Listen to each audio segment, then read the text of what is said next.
रणजित निंबाळकर यांच्या खुनाचं प्रकरण आणि त्याचे अपडेट आपण घेत असताना अनेक कायदेशीर घडामोडी लोकांच्या समोर येत आहेत.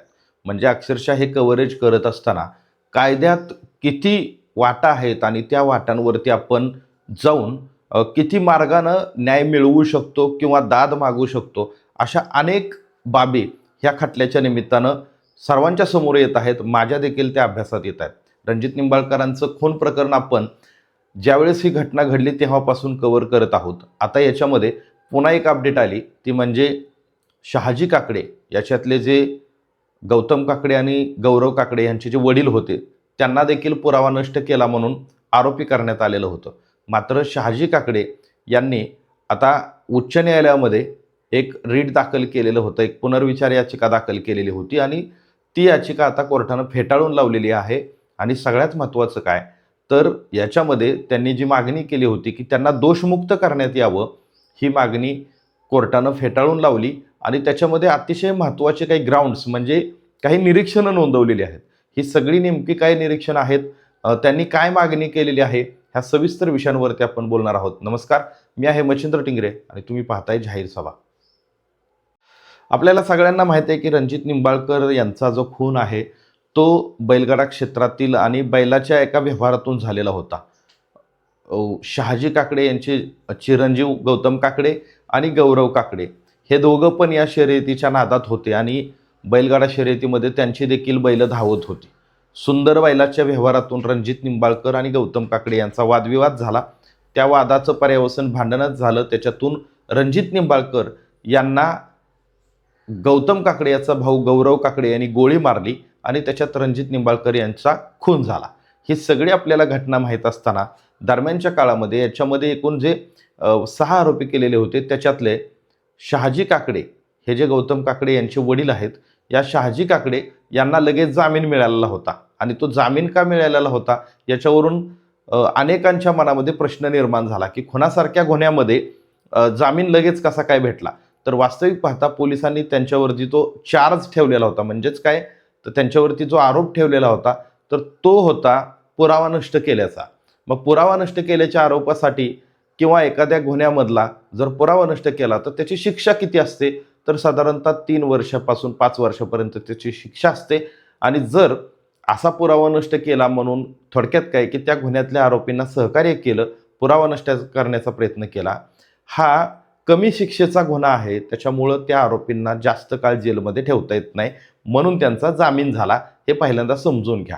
दुसरा विषय काय, तर हा जामीन झाल्याच्या नंतर शहाजी काकडे यांनी बारामतीच्या सत्र न्यायालयामध्ये दोषमुक्त करण्याचे एक अर्ज केलेला होता. तो बारामतीच्या सत्र न्यायालयानं अर्ज फेटाळून लावला आणि त्याच्यात पुन्हा एकदा यांच्या वतीने मुंबई उच्च न्यायालयामध्ये पुनर्विचार याचिका दाखल करण्यात आली. ती याचिका देखील आता मुंबईच्या उच्च न्यायालयानं फेटाळून लावलेली आहे. वास्तविक पाहता ही याचिका निवडणुकीपूर्वीच फेटाळून लावण्यात आलेली होती, मात्र निवडणुकीचा जो व्यस्त काळ होता त्याच्यामुळं याच्या बाबतीतल्या डिटेल्स मला तुमच्यापर्यंत पोहोचवण्यात आल्या नाहीत.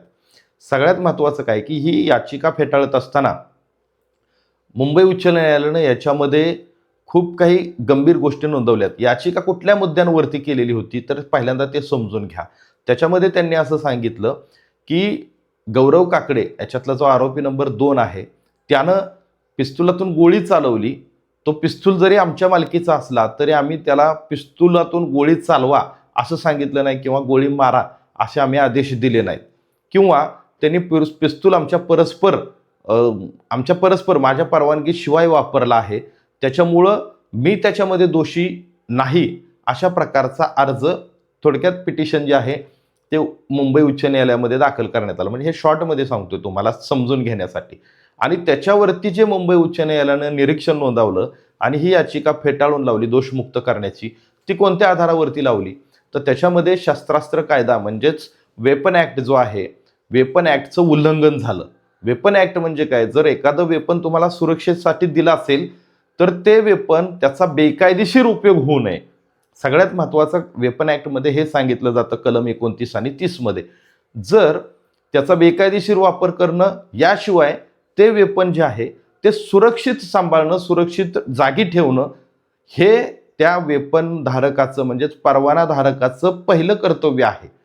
म्हणजेच काय, की या गुन्ह्यामध्ये गौरव काकडे यांनी जे वेपन वापरलं ते कोणाचं आहे हे सिद्ध झालंय. ते कोणाचं आहे तर शहाजी काकडे यांच्या नावावरती आहे.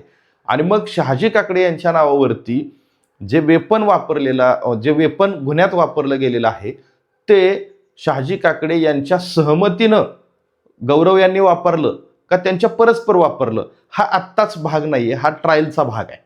गौरव यानं शहाजी काकडे यांच्या परस्पर ते वेपन वापरलं का नाही हे आत्ताच सांगता येत नाही.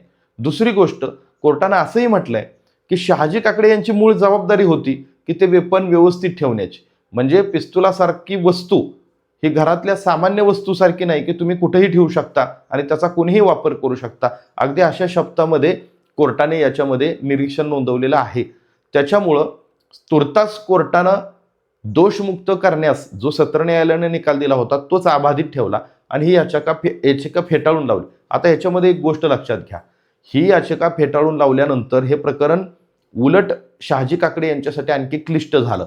त्याचं कारण काय तर ज्यावेळेस कोर्टामध्ये ट्रायल चालतंय तर त्या ट्रायलमध्ये जे काही मुद्दे येणार होते ते मुद्दे आता कोर्टानं स्वतःहून त्याच्यामध्ये ती निरीक्षणं नोंदवली. म्हणजे जे सरकारी पक्षाच्या वतीने सरकारी वकिलांनी जे मुद्दे मांडले ते मुद्दे ग्राह्य आहेत, तुर्तास हे मुद्दे बरोबर आहेत, आपण त्याला आत्ताच ह्या आरोपींना निर्दोष आहेत हे कसं म्हणू शकतो, अशा प्रकारचं निरीक्षण हायकोर्टानं नोंदवलं. ह्याचा सगळा परिणाम खाली ट्रायल कोर्टामध्ये होतो. म्हणजेच काय तर उद्या ट्रायल कोर्टावरती सुद्धा ह्या सगळ्या गोष्टींचं बर्डन राहतं म्हणण्यापेक्षा ते कायदेशीर बाब ग्राह्य धरली जाते आणि त्याचं निरीक्षण कोणी नोंदवलंय तर हायकोर्टानं नोंदवलंय.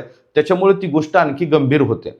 वास्तविक पाहता याच्यामध्ये शहाजी काकडे यांनी तुर्तास जो दोषमुक्त होण्यासाठीचा जो अर्ज केलेला होता तो मुंबई उच्च न्यायालयानं फेटाळून लावला.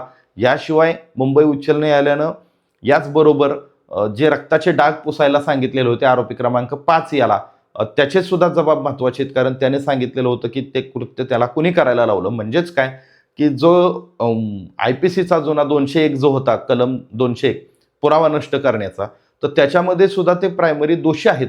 अशा प्रकारचं निरीक्षण शहाजी काकडे यांच्या बाबतीमध्ये मुंबई उच्च न्यायालयानं नोंदवलेलं आहे. त्याच्यामुळं त्यांची जी दोषमुक्त करण्याची याचिका आहे ती देखील कोर्टानं फेटाळून लावली.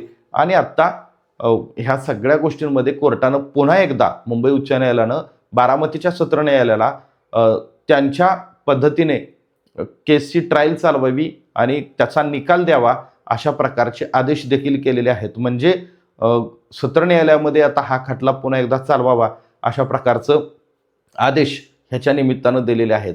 दुसऱ्या बाजूला आपण बघितलं की गेल्या 8-10 दिवसापूर्वीच गौतम काकडे याचा जामीन पुन्हा एकदा सत्र न्यायालयातनं फेटाळलेला होता. आता ते पुन्हा एकदा मुंबई उच्च न्यायालयामध्ये जातील. ह्या सगळ्या गोष्टी घडत राहिल्याच्या नंतर आता ह्या केसची ट्रायल सुरू होईल आणि ते ट्रायल सुरू झाल्याच्या नंतर याचे साक्ष पुरावे तपासले जातील आणि ह्या केसमध्ये नेमकं काय घडणार आहे, नेमकं कशा पद्धतीने याचा निकाल लागतो, कशा पद्धतीने याच्या ट्रायल चालतात. खूप दिग्गज वकील ह्या केसमध्ये बारामतीमध्ये येऊन आर्ग्युमेंट करत आहेत, मुंबईमध्ये आर्ग्युमेंट करत आहेत. मात्र सध्या तरी काकडे यांच्या पक्षात ही केस दिसत नाही. जरी 1-2 आरोपींना जामीन झालेला असेल तरी त्या कायद्यातल्या काही त्रुटी, पोलिसांच्या काही त्रुटी, मात्र जो तपास झालेला आहे, जी चार्जशीट झालेली आहे त्याच्यामध्ये जे पुरावे गोळा केलेले आहेत, मग DVR आहे, CCTV फुटेज आहे, जे सरकारी पंच आहेत, अशा अनेक गोष्टी असतात आणि त्याच्यावरती साक्ष पुरावा चालतो. त्यामुळं येणाऱ्या काळामध्ये ह्या केसकडे आपण लक्ष ठेवून राहू. तुम्हाला देखील ह्या विश्लेषणाबद्दल काय वाटलं जरूर कमेंट करून व्यक्त व्हा आणि सगळ्यात महत्त्वाचं आपलं YouTube चॅनल अजून सबस्क्राईब केलं नसेल तर जरूर करा.